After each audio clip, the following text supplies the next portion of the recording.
Sri Gurubhyo Namaha Harihi Om. Jai Shri Ram. Welcome to our next episode in our complete reading of Srimad Ramayana. In the last episode, we saw how Ramayana was written, how Kusha and Lava were trained in it, and we also learned that Kusha and Lava now actually traveled all the way till Ayodhya. Sri Ramachandra saw them, he invited them into the palace, and in the palace, they are singing the Ramakatha in front of Sri Ramachandra himself. Sri Ramachandra has actually put up his entire darbar, the entire crowd, all the people, all the officials, everyone are there. And now Kusha and Lava are singing Srimad Ramayana in front of Sri Ramachandra himself. And we are actually going to do a deep dive into what they have told. How did they start off? They started off by describing Ayodhya itself, the Koshala Desa. The Koshala Desa is the country which Rama was ruling, and that was a country which the Ikshvaku Vamsha people were ruling. So they are describing that country itself. They started off by describing that country itself. They are saying Sarva Puramayam Esham Asit Krutsna Vasundhara Prajapati Upadaya Nrupanam Jayasalinam. They are saying this earth, which has got 18 dvipas in all, from the days of Manu Chakravarthy, it was being ruled by a lot of kings, right? That's what they're saying. Okay, Esham Sagaro Nama Sagaro Yena Khanitaha Pushti Putra Sahasrani Yayantam Paryavarayan. So, in those kings, one king was Sagara. He ruled a wonderful kingdom, and he actually also dug the entire. He had 60,000 sons who dug the Sagara, the sea. Okay, and wherever he went, those 60,000 people also used to go. So, those kings who ruled the entire world, those kings who were also responsible for digging such big things like oceans, I am talking about that Vamsha, or we are talking about that Vamsha. That's what they are saying. Okay. Ikshvakunam idam tesham ragyam vamse mahatmanam mahadutpannamakhyanam ramayanamiti shrutam. So that's what they said. These guys who actually dug down even the seas and oceans. So I'm talking about Sagara. Sagara also comes under the same lineage. So Kusha and Lava are saying we are talking about the story of that Vamsha, of that lineage, and that lineage is called Ikshvaku Vamsha. Okay. Kosalo nama mudita spito janapado mahan nivishtasara yutire prabhuta dhanadhanyavan. So the country was called Kosala, okay, and that country was a very rich country. It always had money. It always had dhana and dhanya, which are needed for everybody's life. In that country, Kosala, Ayodhyana Managari Tatrasi Lokavishruta Manunamana Vendrena Yapuri Nirmita Swayam. So here they are saying that in this country called Kosala, there is a city called Ayodhya, and that Ayodhya is a great city. Why and how? Manu Chakravarthy, the Manu, he himself created that city. In the length terms, it is 12 yojanas long, and in the width, it is 3 yojanas wide. Okay, and the streets, Rajamargena Mahitas Vibhaktena Svobhita Mukta Pushpavakirnena Jalasiktena Nityasaha. So it had wonderful line, it had wonderful streets. It had wonderful streets which are really large, which are called as Rajamargas or the King's Way. And every day on those streets, they used to put flowers, they used to put good amount of water, they used to ensure that streets are smooth for walking and all. Okay, and in this kingdom, in this Kosala kingdom, in that city, lot of Ikshvaku kings ruled, and when the story is happening, when this Itihasa was happening, there was a man called Dasaratha who ruled that kingdom the way Devendra ruled the Swargaloka. Okay, that's how they were told. That's how the whole story was about the city was told. Now, one important thing that I want to tell you here. In Ramayana, you see the description of Kosala, at the same time you see the description of Lanka also. But when Kosala is being described, the people of that city are going to be described a lot, and when Lanka is described, which also happens in the same Itihasa, but it happens after some kandas. While describing Lanka, they describe more and more and more about the military garrisoning, the way the armory, the way the corps, the military was placed, the way the soldiers were placed in formations, and all that stuff. Nowhere when we are discussing Lanka, the normal people will be discussed. But when we are looking at Ayodhya, there is a lot of emphasis on how the people of Ayodhya are. So that's the difference between humans and Rakshasas. Okay, in Ayodhya, the people were so good that Maharshi had to describe the qualities of those people. In Lanka, Rakshasas were by and large in a same fashion, but they were concentrated more on the military part because they were the people who were either attacking. I mean, they were not getting attacked though, but they were attacking other countries constantly. That's the reason why a lot of military part is spoken about when we are discussing Lanka. I mean, I just wanted to give you a hint because probably when I describe both the cities at a later point of time, you should not go back and say, "Arey, you should have told us this before." I would have paid more attention when I am listening. Okay, thank you. So now let us look at how Ayodhya was.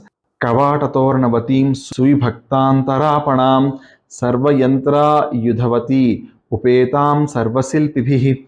So the doors, the protecting walls of the city, they were very, very strong. Lot of yantras, means machines, and lot of weaponry was also stationed in Ayodhya, and a lot of shilpis were employed to make the city look beautiful. Suta Magada Sambadham Srimati Matula Prabham Uchchatala Dhvajavatim Satagni Satasankulam. So there were a lot of charities who were living there. Lot of people had a lot of money there. The city's walls, the cities, the fort of the city, all of them were looking bright, and thousands of Shatagni. Shatagnis are the weapons that cause huge destruction in battle. You all know cannons, right? It's similar to cannons. Shatagnis are similar to cannons. So those were also put to use, is what they are saying. Okay. Now, in this wonderful city, there were lots of houses which were built in a wonderful, very nice way. And every day from these houses, from these places, you used to hear music.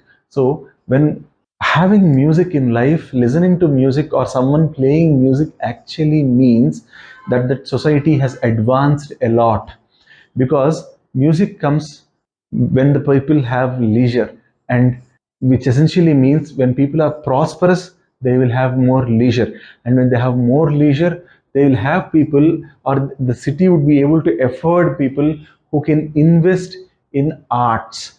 And music is one of the finest of the fine arts. So if you are listening to music every day from all the houses, that essentially means that one, people are leading a peaceful life; two, people are getting time to develop their interests; three, good music coming out of a house actually means more happy people.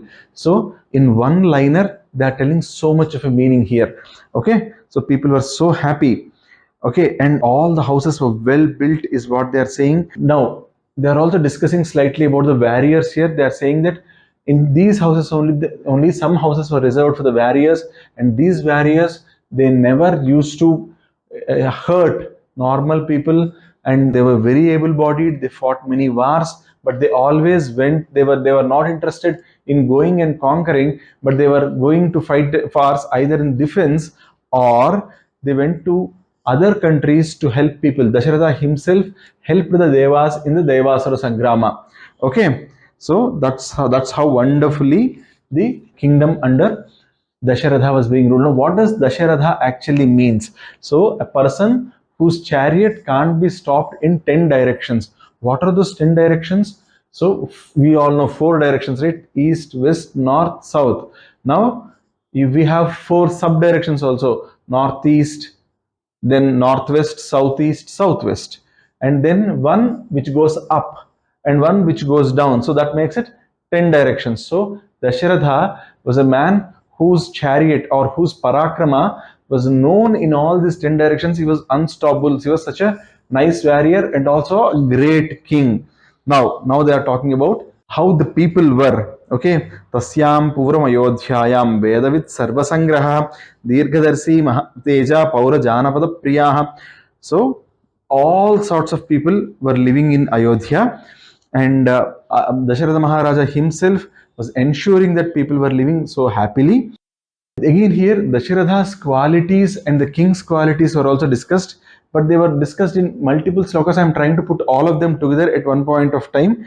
Okay, but I'll come to that later. But I'll first talk about the people and then I'll come to the king, because a lot of emphasis has been laid on how people in Ayodhya were living.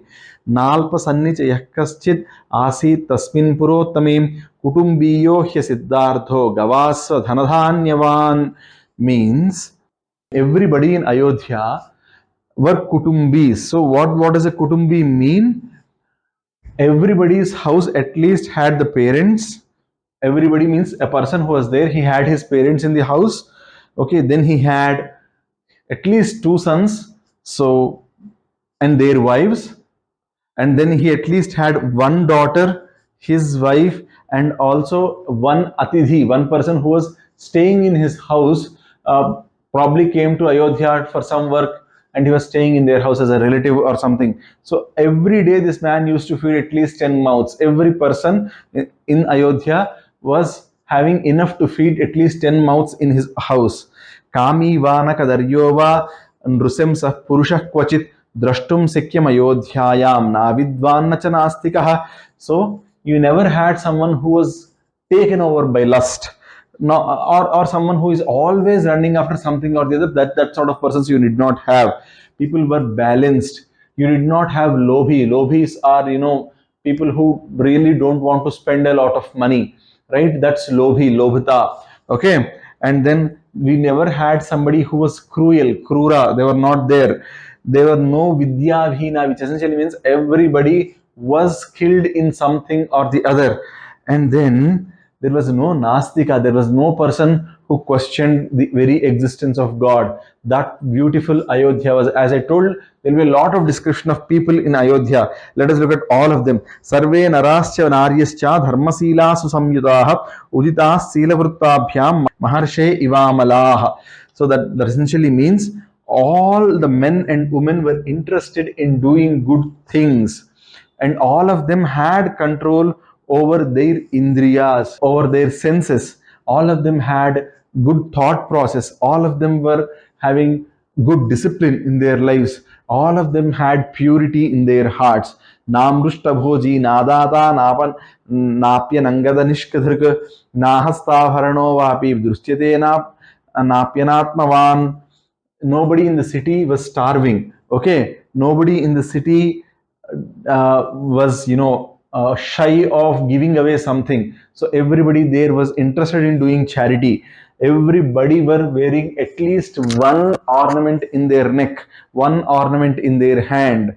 Okay, that beautifully Ayodhya was there. And nana hitagnya rejva nakshudro vanataskarah kaschidasita yodhyayam nacha nirvutta sankarah.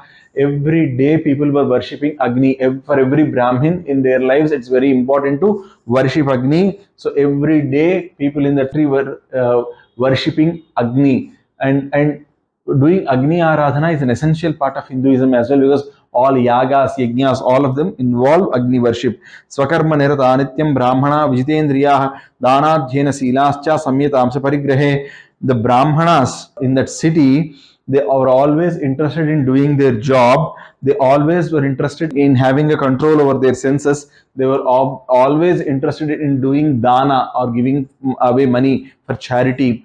And every day they were doing Vedadhyana, they were reading Vedas, right? And unless it's extremely essential, they never took a dana, they never took money or anything for free. And they were never interested in others' wives or other women. They were always doing their life. I mean, they were always very good with their women and children. They were, and not just Brahmanas, anyone, no one in Ayodhya was looking towards a parastri, which essentially means all of them were very much focused and disciplined in their lives. Okay. Again, they are saying there was no person in entire Ayodhya who was not having Rajabhakti. Rajabhakti means devotion towards the king, devotion towards the land in which they live. So everybody in Ayodhya were like that, right? And Ayodhya was very wonderfully being guarded. And not just this, they were having very nice horses which were brought from Kambhoja, Bahlika, and Manayu countries. They had wonderful elephants that were brought from the Vindhya Parvata and other places. Bhadrajatiya, Mandrajatiya, Mrigajatiya, Bhadravandra Mrigajatiya, Bhadramandrajatiya. Like this, there were a lot of wonderful elephants that were brought and they were kept there. And there was not even one man in Ayodhya who tortured his wife or his kids. So that essentially tells all of us that we should be extremely good with our family. And again, they were also saying that there was no woman in that city who was unnecessarily creating trouble for her family or for her people, right? So this wonderful city, wonderful people, wonderful Ayodhya, this was how this was being ruled, and this is how Ayodhya as such was. We all should strive to be like the citizens of Ayodhya is a lesson that Ramayana is also telling us. At this point, let us end this episode. In the next episode, we will talk about the qualities of the king and the ministers that the king had. So, as I told, Ramayana is a huge science in terms of political science, Vastu Shastra. It tells us about a lot of shastras. So, one of them is how a king should be or how a ruler should be. That we will see in our next episode.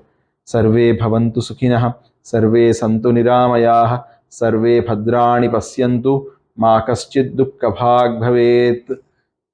Jai Shri Ram.